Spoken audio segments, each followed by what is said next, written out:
بزرگ لوگوں کو میں نے دیکھا کہ وہ لوڈ اٹھا رہے ہیں، بزرگ لوگ تھکا دے رہے ہیں، آلو چھولے بیچ رہے ہیں ریڑیوں کے اوپر، گرمی کے اندر پھر رہے ہیں، کیونکہ ان کے بچے ان کی سپورٹ نہیں کرتے۔ کئیوں کے جوان بچے مر گئے، اور ایک بھائی مجھے ملا، وہ کافی بزرگ تھا، تو اس نے مجھے کہا، اس نے کہا کہ بھائی میرے 2 بیٹے تھے اور میری ایک بیٹی تھی، وہ شادی پر جا رہے تھے، ان کا ایکسیڈنٹ ہو گیا، تینوں ہی مر گئے۔ اور اس نے کہا میری بزرگ بیوی ہے، میں بھی بزرگ ہوں، ہم دونوں بیمار ہیں، لیکن ہمیں کوئی کھلانے والا نہیں، اور ہم نے یہ سوچا کہ ہم کچھ کاروبار کریں۔ اس نے کہا کہ میری بیوی مجھے تھوڑا سا یہ کھانا بنا دیتی ہے، اور میں ریڑھی پر اس کو لے کے پھرتا ہوں، اور لوگ کھا لیتے ہیں، تھوڑا سا بچ جاتا ہے وہ میں گھر لے جاتا ہوں۔ جس طرح چنگاریوں اوپر کوٹتی ہیں، ویسے ہی انسان دکھ کے لیے پیدا ہوا ہے۔ ہم سب بھی دکھی ہیں اپنی اپنی لائف میں، کسی نہ کسی ایریا میں دکھ نے ہمیں بھی جکڑ رکھا ہے، گھیر رکھا ہے، پریشانیوں نے، مشکلات نے ہمیں جکڑا ہوا ہے۔ ایک طرف لوگوں کے پاس روپیہ پیسہ ہے، ان کے پاس اولاد نہیں، ایک طرف لوگوں کے پاس اولاد ہے، ان کے پاس پیسہ نہیں۔ اپسٹنس ہے، ان بیلنس ہے دنیا اس وقت، اور آپ جہاں کہیں جائیں گے آپ کو لوگ دکھ ہی ملیں گے۔ ہر بندے کے پاس ایک اپنا رجسٹر ہے، ہر بندے کے پاس ایک اپنی فائل ہے، اور وہ اس کو بتاتا ہے میرے ساتھ یہ ہوا تھا، میرے ساتھ یہ ہوا تھا، میرے باس نے میرے ساتھ یہ کیا۔ کئی لوگ اپنے گھر سے ٹھیک ہوتے ہیں لیکن اپنی جاب سے بڑے دکھی ہو کے واپس آتے ہیں۔ تو مشکلات کی کوئی لمٹ کوئی نہیں ہے، یہ لمٹ لیس ہیں۔ جہاں کہیں بھی آپ دیکھیں گے آپ کو دکھی لوگ ملیں گے۔ آپ بس میں بیٹھ جائیں، آپ کے ساتھ بیٹھا ہوا بندہ آپ کو پریشان ملے گا، آپ ٹرین میں بیٹھ جائیں، آپ ہوائی جہاز میں بیٹھ جائیں، آپ کہیں بھی چلے جائیں، آپ کو دکھی لوگوں سے واسطہ پڑے گا۔ ہسپتال بھرے پڑے بیماروں سے، کسی کا سانس رکا ہوا ہے، کوئی آکسیجن کے لیے بھاگ رہا ہے، کوئی دوائی کے لیے بھاگ رہا ہے۔ اندر سے جب وہ نسخے آتے ہیں، باہر پرچیاں آتی ہیں کہ یہ دوائی لے کے آؤ، پیسے نہیں جیب سے، بھاگ رہے ہیں، دوڑ رہے ہیں، قرضہ اٹھا رہے ہیں، بچوں کی شادیاں آ گئی ہیں، رشتہ کر لیا، دن رکھ لیے، پیسے کوئی نہیں ہے شادی کے لیے، تو دکھ ہی دکھ ہے۔ انسان دکھ کے لیے پیدا ہوا ہے، لیکن ایسا خدا نے اس کو ڈیزائن نہیں کیا، خدا نے اس کو ایسا نہیں بنایا تھا۔ یہ سلیکشن انسان کی اپنی ذاتی تھی کہ اس نے خدا کے کلام کو رد کیا، اور اس نے پلیزر کو چھوڑ کے جو خدا نے اس کے لیے کریٹ کیا تھا اس کو چھوڑ کے اس نے سورو کو اپنے گلے لگا لیا، دکھ کو، مصیبت کو، مشکلات کو، مصائب کو اس نے اپنے سینے سے لگا لیا۔ اور آج کا انسان لاکھ کوشش کرنے کے باوجود بھی اپنے دکھوں سے چھٹکارا اور رہائی نہیں پاتا، اس کی جان گھلی جاتی ہے۔ زبون نویس کہتا ہے میری جان تو اندر ہی اندر کیوں گری جاتی؟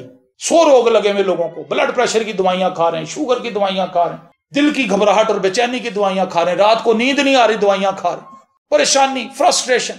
میڈیا کو آپ دیکھیں، میڈیا کیسی کیسی خطرناک خبریں ہمارے سامنے لے کر آتا ہے، اخبارات بھرے پڑے ہیں۔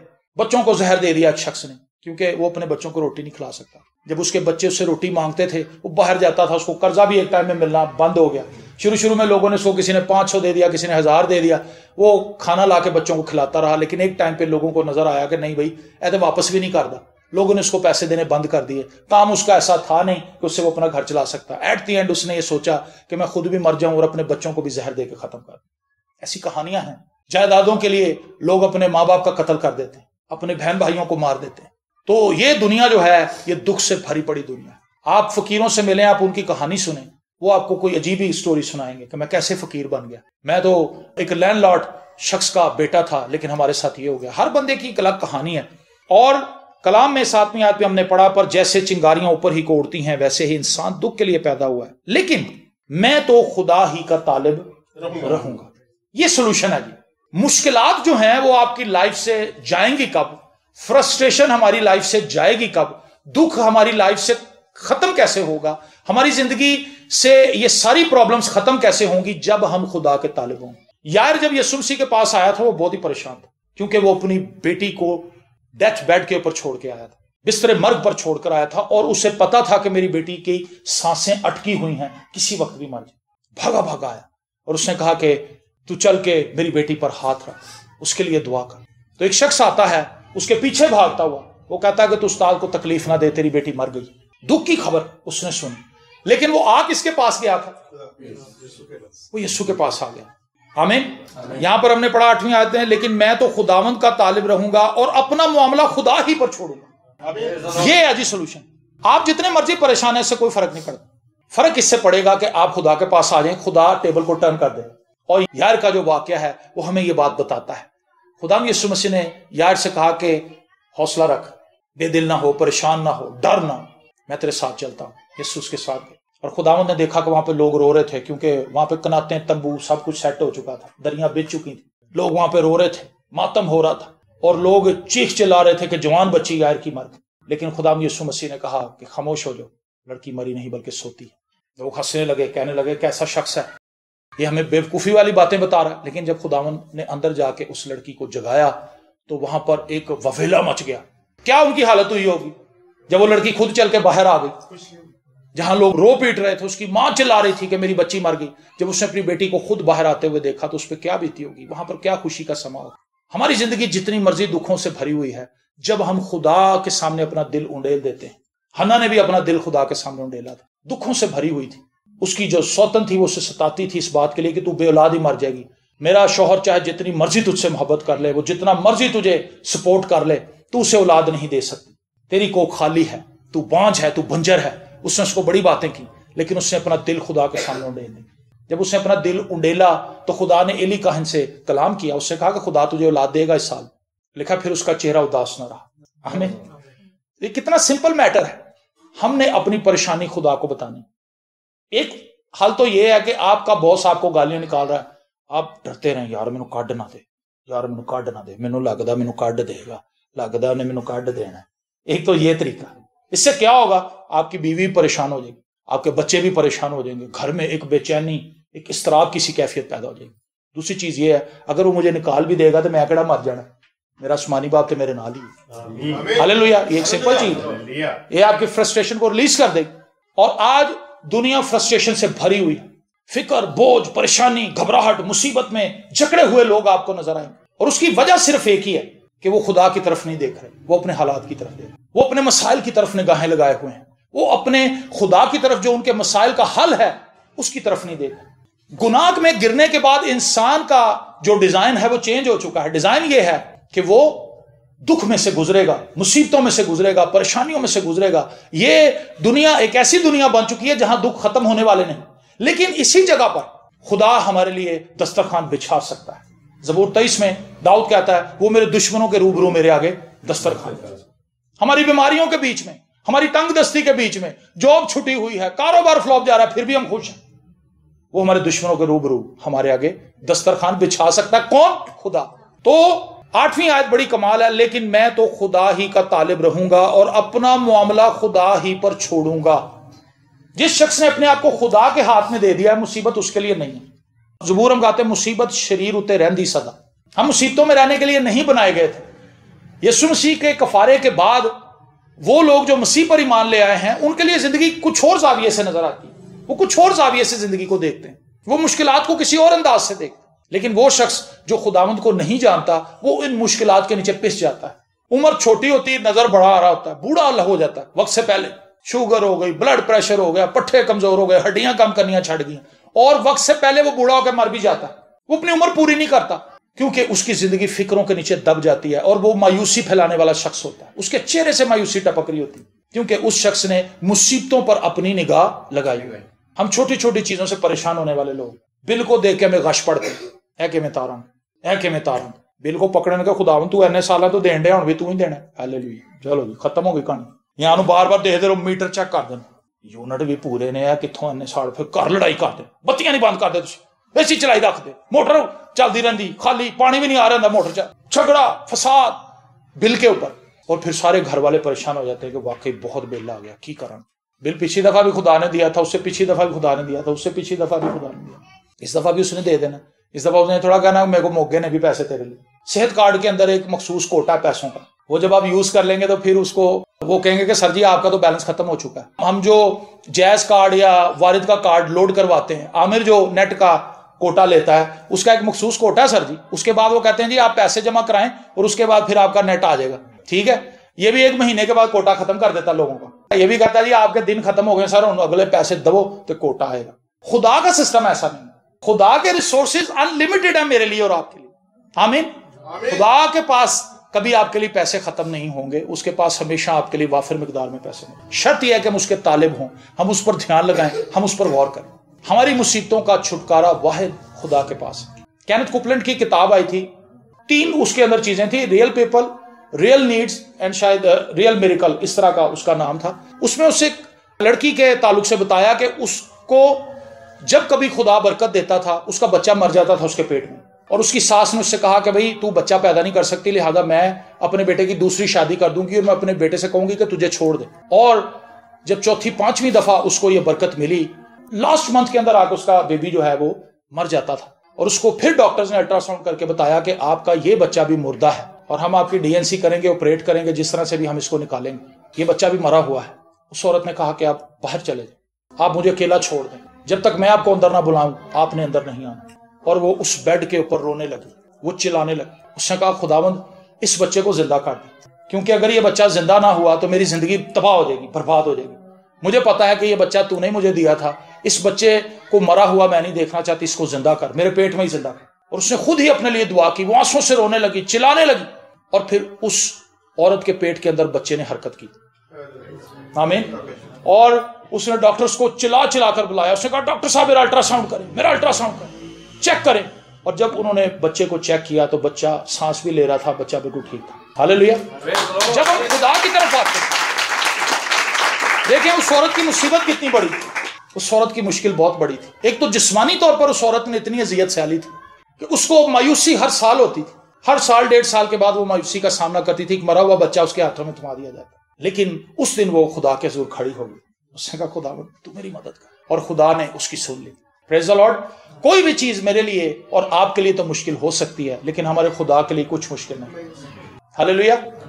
سو ہم بھی ایوب کی اس کتاب سے یہ سبق سیکھیں گے، ہم دکھوں میں سے ضرور گزریں گے، لیکن جو خدا کے طالب ہوتے ہیں، اپنا معاملہ خدا پر چھوڑ دیتے ہیں، ان کے لیے معاملات تبدیل ہو جاتے ہیں، ان کے لیے حالات کچھ اور ہو جاتے ہیں۔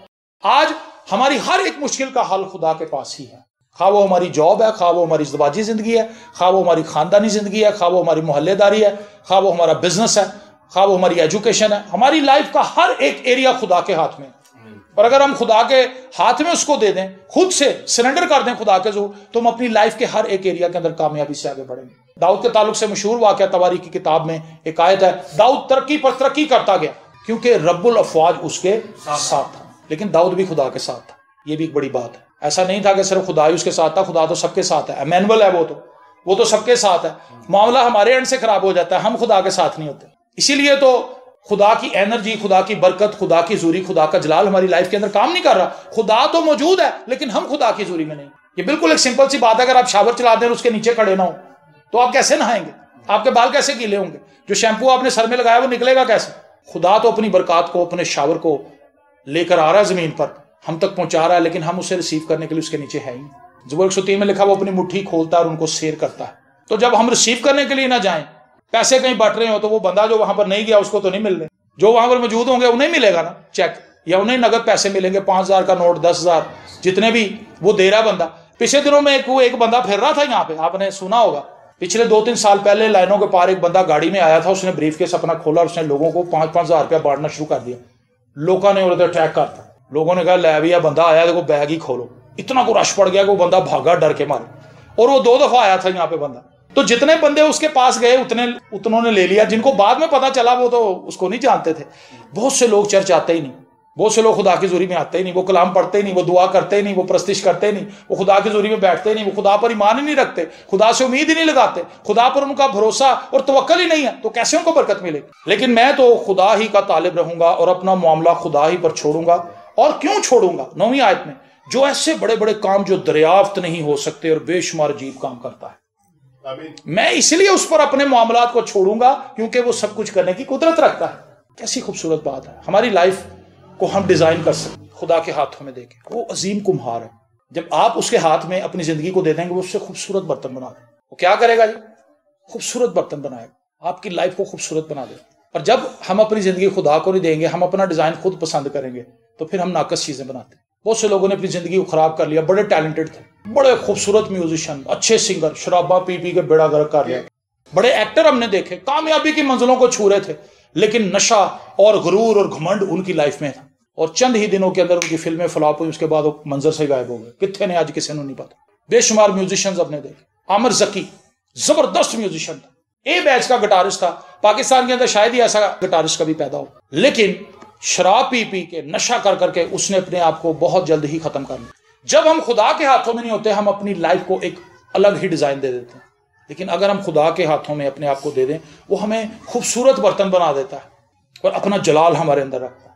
پریز دی لارڈ۔ خدا ایسا کر سکتا ہے، اور یہ انڈرسٹینڈنگ ایوب کی کتاب کے اندر ہمیں ملتی ہے کہ ہم اپنے معاملات خدا پر چھوڑیں کیوں؟ کیونکہ وہ بڑے بڑے عجیب کام کرتا ہے، وہ کام کر لیتا ہے جو ہمارے خیالات میں بھی نہیں آ سکتا، ہماری سوچوں میں، ہمارے وہم و گمان سے بھی بہت آگے کی چیزیں جو خدا ہمارے لیے کر سکتا ہے۔ شرط یہ ہے کہ ہم اس کا انتظار کریں، شرط یہ ہے کہ ہم اس کا ویٹ کریں۔ سادھو سندر سنگھ کی زندگی با کمال زندگی، اس شخص نے خدا پر توکل کیا، ایک ایسا شخص جس کے پاس جوتی بھی نہیں اور اس کے پیروں سے خون رس رہا ہے، لیکن وہ جس گاؤں کے اندر داخل ہوتا نہ نجات پہنچ جاتی، یسوع کی گواہی ساتھ لے کر جاتا ہے۔ اور کئی لوگوں نے یہاں تک کہا کہ جب سادھو نے آ کر نوک کیا ہمارے دروازے پر رات کے کسی پہر میں، ہم نے جب دروازہ کھولا تو ہمیں ایسے لگا کہ یسوع ہمارے دروازے پہ کھڑا ہے۔ اس طرح کی اپیرنس تھی اس کی، کیونکہ وہ اپنے معاملات خدا پر چھوڑ چکا تھا، اس کو روٹی کی فکر نہیں تھی۔ ایک جگہ پر وہ برفانی علاقے کے اندر پھنس گیا اور ایک شخص اس کے ساتھ تھا۔ سادھو نے اس سے کہا کہ ہمیں یہیں رکنا چاہیے کیونکہ طوفان چل رہا ہے اور برف اڑ رہی ہے، اگر ہم کسی ایسی جگہ پر چلے گئے جہاں سے ہمارا پیر سلپ ہوا تو ہم اس برف کے اندر دفن ہو جائیں گے۔ وہ شخص کہنے لگا تو بیوقوف ہے،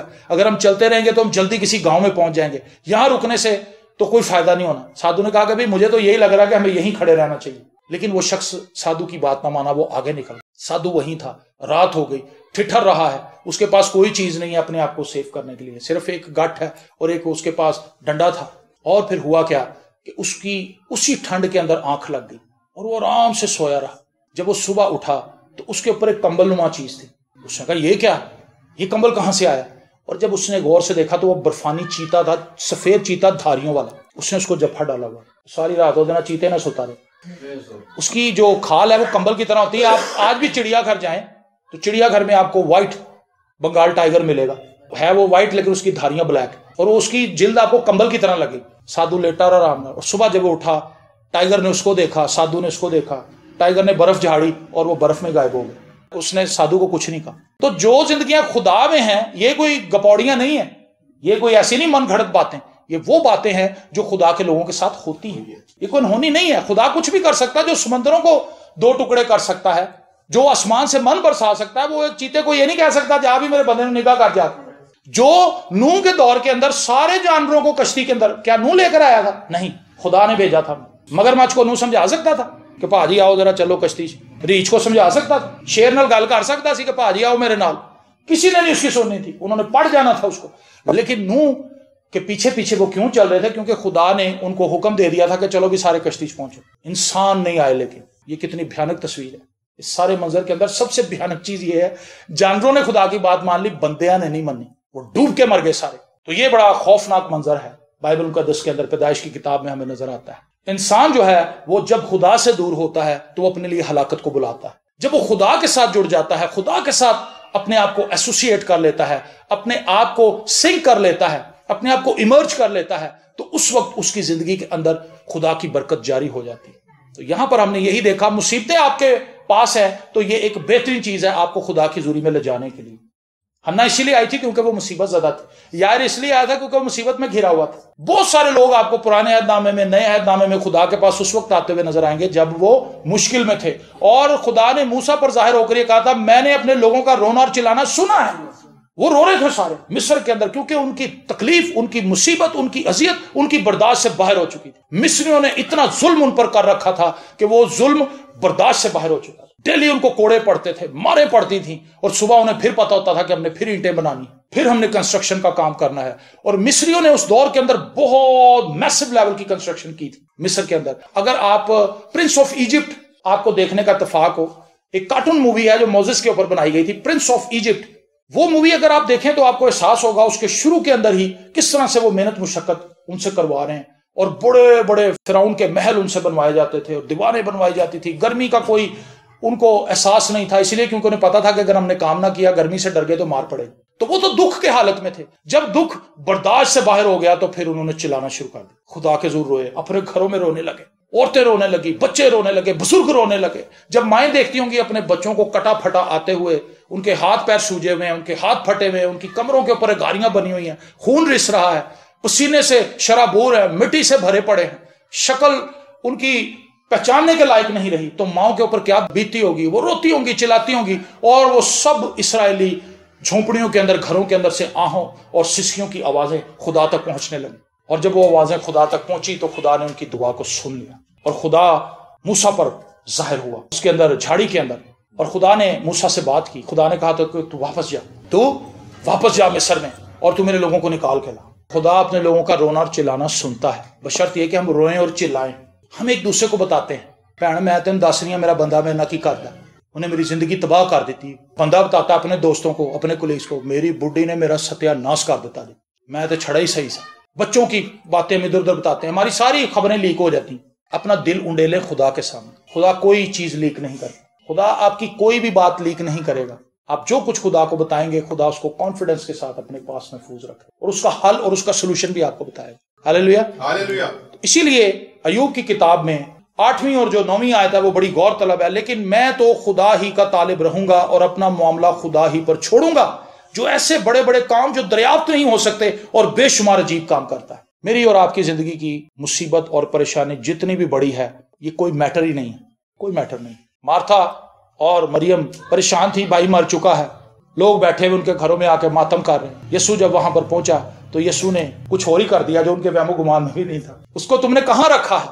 وہ کہنے لگی اب تو اتنے دن ہو گئے ہیں، اب تو بو آتی ہوگی۔ یسوع نے کہا تم لے کے چلو، پتھر کو ہٹاؤ۔ اور جب پتھر کو ہٹایا تو خداوند نے لازر کو آواز دی، بالکل ایسے ہی جیسے کسی شخص کے گھر کے باہر کھڑے ہو کے ہم اس کو آواز دیں۔ لازر باہر نکلا، جیسے کوئی عامر کو آگے بلایا، عامر بھائی باہر آؤ، عامر زندہ دے، عامر نکل کے جائے گا۔ لازر ایسے ہی آیا جیسے وہ زندہ تھا، وہ ویٹ کر رہا تھا کرائسٹ کا، یسوع نے آواز دے تو میں باہر آؤں۔ میرا اور آپ کا خدا با اختیار ہے، لیکن افسوس ہم اس کے پاس نہیں آئے، ہم اپنی پریشانیاں لے کر اس کے پاس نہیں آئے، ہم اپنی بیماریاں، پریشانیاں، فیلیئرز، مشکلات، آزمائشیں، تکلیفیں، دکھ، رنج، الم، ٹریجڈیز اس کے پاس لے کر نہیں آئے۔ جب ہم اس کے پاس لے کر آئیں گے، اس کے پاس سلوشن ہے، اس کے پاس حل ہے۔ یسوع کے پاس کوئی آیا، اس کا حل نہ ہوا وہ معاملہ، میں نے تو نہیں بائبل میں کوئی ایسا واقعہ پڑھا یسوع نے کہا بھی میری پہنچ تو باہر ہے، ایسا نہیں۔ خداوند نے کسی کو واپس نہیں بھیجا، بلکہ لوگوں نے یسوع کو نکال دیا وہاں سے، اپنی سرحدوں سے، کہ تو یہاں سے چلا جا۔ یسوع کو لوگوں نے نکالا، یسوع نے کسی کو نہیں کہا کہ میں تیرا کام نہیں کرنا۔ یسوع نے ہر ایک کو اس کی مشکل میں سے نکالا۔ تو یہ کرائسٹ کی نیچر ہے، جو مشکل میں سے نکالنا چاہتا ہے۔ آج دنیا مشکل کا حل ڈھونڈ رہی ہے، اپنی پرابلمز کا سلوشن ڈھونڈ رہی ہے۔ سلوشن کرائسٹ کے پاس ہے، ہمیں اس کے پاس آنا ہے۔ اپنا کمرہ بند کریں، اپنی کوٹھڑی میں جائیں، اپنے پریئر چیمبر کو تازہ کریں، اس سے کہیں خداوند یہ میرا مسئلہ ہے، یہ میرا میٹر ہے، اس کو ٹھیک کر دے، اور وہ کر دے گا۔ آمین، وہ کر دے گا۔ ہمارے پاس بہت اور چیزوں کے لیے ٹائم ہے، بہت کچھ ہم آج کر رہے ہیں، لیکن ہم دعا نہیں کرتے۔ جس کی سے پوچھیں سر جی، ہاں جی سر کری دی دعا، ہماری دعا ہے ہی نہیں۔ ڈاکٹر کے پاس ہم جاتے ہیں، تفصیلی گل دسنے، کہندا نو فیس دیتی 2000، ہن میں اپنے دل دی پوری گل بھی نہ کر۔ مسئلہ کوئی ہوتا ہے سارا ہی باڈی کا اس کو بتا دیتے ہیں، ایتھے بھی کھچ پیندی، وہ کہندا نہیں تہاڈی سکن دا مسئلہ ہے، نہیں ایک منٹ میں تانوں دسنے کہ شاید بھی ہوئے، ساری چیزیں اس کو بتا دیتے ہیں۔ رات کو مجھے بے چینی بھی ہوتی، یہ بھی ہوتا، یہ بھی۔ ڈاکٹر کو ہم سب کچھ بتاتے ہیں، لیکن خدا کو نہیں ہم بتانا چاہتے۔ عقل مند تو نہیں ہم پھر، کیونکہ ہم خدا کو تو بتا نہیں رہے، ہم تو ادھر ادھر بتا رہے ہیں، اور وہاں سے ہمارا کوئی بھی حل نکل نہیں رہا۔ ہمیں خدا کے طالب ہونا ہے، ہم نے اپنا معاملہ خدا پر چھوڑنا ہے، کیونکہ خدا ہی بڑے بڑے عجیب کام کرتا ہے۔ خدا ہمارے وہم و گمان سے بہت آگے جا کر کام کر سکتا ہے۔ ہماری فیملی کے مسائل ہیں، ہماری پرسنل لائف کے مسائل ہیں، ہماری ازدواجی زندگی کے ایشوز ہیں، ہم کیوں خدا کے پاس نہیں جاتے؟ اگر ہم اپنے لیے نہیں دعا کر سکتے تو دوسروں کے لیے ہم نے کیا کرنا؟